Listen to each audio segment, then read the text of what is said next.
Praise the Lord. आज का विषय है प्रार्थना सबको आता है, लेकिन सही तरीका यीशु मसीह ने कुछ ही को बताया। मेरे प्रियो, प्रार्थना का यह रहस्य अगर सबको मालूम हो जाए तो कोई भी दुखी नहीं रहेगा। हम आज प्रार्थना के विषय में सीखने वाले हैं। ऐसा प्रार्थना आप पहली बार देखेंगे, क्योंकि प्रभु का आत्मा आज प्रार्थना के विषय में कुछ रहस्य को सामने लाने वाला है। तो आइए हम वचन में आगे बढ़ते हैं। आप मेरे साथ निकालिए मत्ती रचित सुसमाचार 26 अध्याय उसके 41 और 40। जागते रहो और प्रार्थना करते रहो कि तुम परीक्षा में ना पड़ो।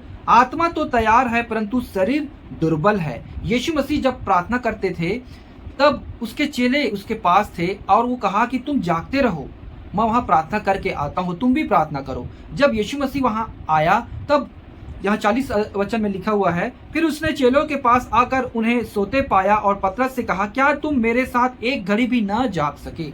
मेरे प्रियो, आपके जीवन में परीक्षा क्यों आती है? आपके जीवन में परेशानी क्यों आती है? आपका लक्ष्य पूरा क्यों नहीं होता है? आप आनंदित क्यों नहीं रहते हैं? क्योंकि आपने प्रार्थना किया, आपने सब कुछ किया, फिर भी आपके जीवन में वो आनंद, वो भरपूरी प्रभु का दिखता नहीं है। वो है आपका प्रार्थना का टाइमिंग।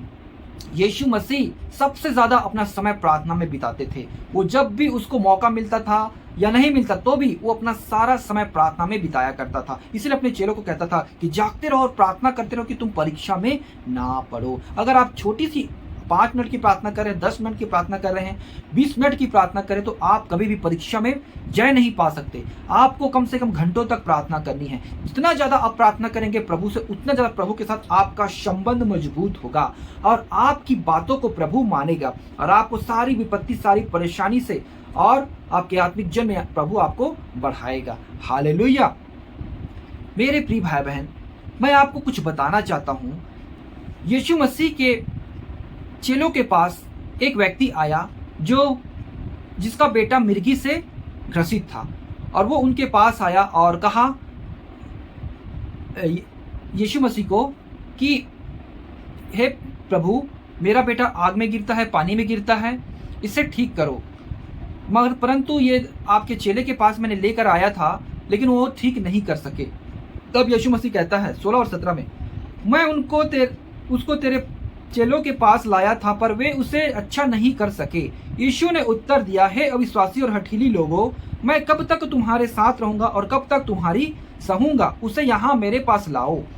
यीशु मसीह ये वचन को उनसे कहता है कि क्या कारण से वो नहीं निकाल सके। मेरे प्रिय भाई बहन, यीशु मसीह ने 10 अध्याय में हम देखते हैं, ये 17 अध्याय इसी का 10 अध्याय में 1 में लिखा है, फिर उसने अपने 12 चेलों को पास बुलाकर उन्हें अशुद्ध आत्माओं पर अधिकार दिया कि उन्हें निकाले और सब प्रकार की बीमारियों और सब प्रकार की दुर्बलताओं को दूर करे। प्रभु यीशु मसीह ने उन्हें अधिकार दिया था कि दुष्ट आत्माओं को निकाले, बीमारों को चंगा करे, लेकिन क्यों नहीं निकाल सके? यहाँ पे है अविश्वास के कारण। अविश्वास के कारण। अगर आपने प्रार्थना कर दिया सामने वाले के लिए और आप ही मन में सोचेंगे कि प्रार्थना कर दिया है, वो होगा कि नहीं होगा कि नहीं, ये आपका अविश्वास है। तो मेरे प्रियो, पहले आप अपना विश्वास को मजबूत करें कि आपने प्रार्थना कर दिया है तो प्रभु उसको चंगा कर देगा और सामने वाला का विश्वास होनी चाहिए, हाँ मैंने प्रार्थना करवाया है मतलब प्रभु मुझे चंगा कर दिया है।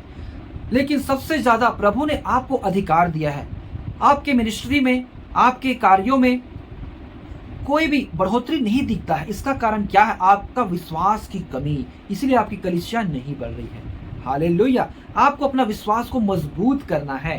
प्रभु यीशु मसीह कहता है लूका रचित सुसमाचार उसके 18 अध्याय में, यहाँ पे एक घटना होता है। एक स्त्री है, विधवा स्त्री, किसी के घर जाता है और कहता है मुझे कुछ दे, मुझे कुछ दे।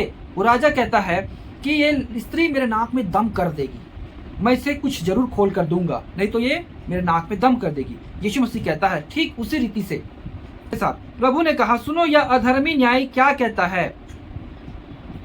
इसलिए क्या परमेश्वर अपने चुने हुओं का न्याय ना चुकाएगा जो रात दिन उसकी दुहाई देते रहते हैं? क्या वह उनके विषय में देर करेगा?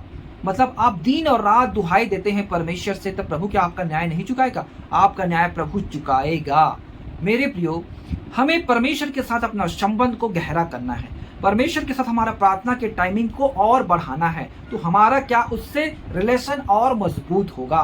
तो प्रभु हमारी एक एक प्रार्थनाओं को सुनेगा और हमें हमें हमारे अंदर वो सामर्थ्य के कार्य काम करेंगे। कैसे? आइए मैं आपको बताता हूँ। प्रेरितों के काम 3 अध्याय, यहाँ पर 1 और 2 और 3 वचन में हम पढ़ते हैं, जब पतरस और यूहन्ना मंदिर प्रार्थना करने जा रहे थे।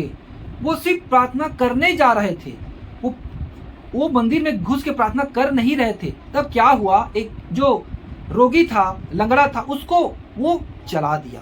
कितना अद्भुत काम! जब आपका संबंध परमेश्वर के साथ हो जाता है तब कैसे अद्भुत रीति से आपके जीवन से चिन्ह और चमत्कार दिखते हैं। आपको प्रार्थना करने की जरूरत नहीं है। यहाँ पे लिखा है, पतरस और यूहन्ना तीसरे पहर प्रार्थना के समय मंदिर जा रहे थे और लोग एक जन्म के लंगड़े को ला रहे थे, जिसको वे प्रतिदिन मंदिर के उस द्वार पर जो सुंदर कहलाता है बैठा देते थे कि वह मंदिर में जाने वालों से भीख मांगे। जब उसने पतरस और यूहन्ना को मंदिर में जाते देखा तो उसने भीख मांगी। हालेलुया मेरे प्रियो! तब उन्होंने कहा, यीशु मसीह के नासरी के नाम में उठ और चल फिर। वो उसी घड़ी उसके टखनों में बल आ गया, ताकत आ गया, वो चलने फिरने लगा। उन्होंने प्रार्थना नहीं किया, प्रार्थना करने के लिए मंदिर में जा रहे थे तीसरे पहर। तो मेरे प्रियो, ऐसा जब आप परमेश्वर के साथ संबंध को मजबूत करते हैं, आप प्रार्थना के टाइमिंग को बढ़ाते हैं, तो ऐसे ही आपके जीवन में चिन्ह और चमत्कार दिखने पाएंगे। हालेलुया! आपको प्रार्थना करने की जरूरत नहीं होगी, क्योंकि परमेश्वर अपने वचन को प्रमाणित करता है कि आपके अंदर यीशु मसीह है। तो यीशु मसीह आपके जीवन में चिन्ह और चमत्कार को दिखाता है। इसीलिए परमेश्वर का वचन कहता है इफिसियों उसके 6 अध्याय उसके 18 में, हर समय और हर प्रकार से आत्मा में प्रार्थना और विनती करते रहो और इसीलिए जागते रहो कि सब पवित्र लोगों के लिए लगातार विनती किया करो। हालेलुया! यहाँ पे लिखा है, हर समय हर प्रकार से आत्मा में प्रार्थना करते रहो, विनती करते रहो। सबसे ज्यादा आपका प्रार्थना में समय बिताना चाहिए आपको, तभी आपके जीवन में अद्भुत चिन्ह और चमत्कार होगा। नहीं तो मेरे प्रियो, आपका जीवन कोई काम का नहीं। आप कितना भी वचन पढ़ ले, अगर प्रार्थना में आप नहीं बढ़ पा रहे हैं तो अभी भी आप सूखे हैं। आपके जीवन में कोई चमत्कार नहीं होगा। आपके जीवन में चमत्कार ही नहीं होगा तो कैसे आपकी कलीसियाएं बढ़ेंगी, कैसे आपके जीवन में उन्नति होगा, कैसे आप किसी बातों को परमेश्वर से मांगेंगे तो वो पूरा करेगा, क्योंकि आपकी प्रार्थना उस तक पहुंच ही नहीं रहा है, आपका संबंध गहरा ही नहीं है। इसलिए पहले आप परमेश्वर से अपना संबंध को मजबूत करें, उससे निरंतर प्रार्थना में जुड़े रहें, तब प्रभु अद्भुत रीति से अपने वचन को आपके लिए प्रमाणित करेगा। आप जो कुछ शब्द बोलेंगे उन एक एक शब्दों का उत्तर प्रभु तुरंत देगा। हालेलुया! मैं आशा करता हूँ ये इस विषय को आपने अच्छे से सीखा और समझा है। इस मैसेज के लिए, इस वचन के लिए आप लाइक जरूर करें और इसे हर एक भाई बहन तक शेयर करें। चैनल में पहली बार आए हैं तो सब्सक्राइब करें और बेल आइकन को जरूर दबाएं, ताकि कोई भी नोटिफिकेशन आपके सामने सबसे पहले आए, क्योंकि मैं प्रभु यीशु मसीह के बारे में आत्मा की बढ़ोतरी के लिए ही वीडियो और प्रभु के संदेश को बनाता हूँ। तो आइए हम छोटी सी प्रार्थना करें, फिर हम संवाद करते हैं। पवित्र सेनाओं के हो परमेश्वर, तेरा धन्यवाद करते हैं इस विषय को सीखने के लिए आपने मन दिया प्रभु जी। अनेक भाई बहनों को जिन्होंने देखा और सीखा है, उनके जीवन में तू अद्भुत कार्य कर हे पिता। एक एक वचनों को उनके जीवन में प्रमाणित कर, क्योंकि पिता चिन्ह और चमत्कार जब तक हमारे जीवन में ना हो तब तक मेरे पिता कोई कैसे विश्वास करेगा कि ये यीशु मसीह के लोग हैं, कोई ईश्वर इनके पीछे है। हे पिता, वैसे ही हमारे जीवन से पिता परमेश्वर तेरा वचन का प्रमाण जरूर निकलने पाए। तो कृपा दे, हर एक विश्वासी भाई बहन की स्तुति ले, उनके संग और साथ में। दुआ यीशु मसीह के नाम से, आमीन।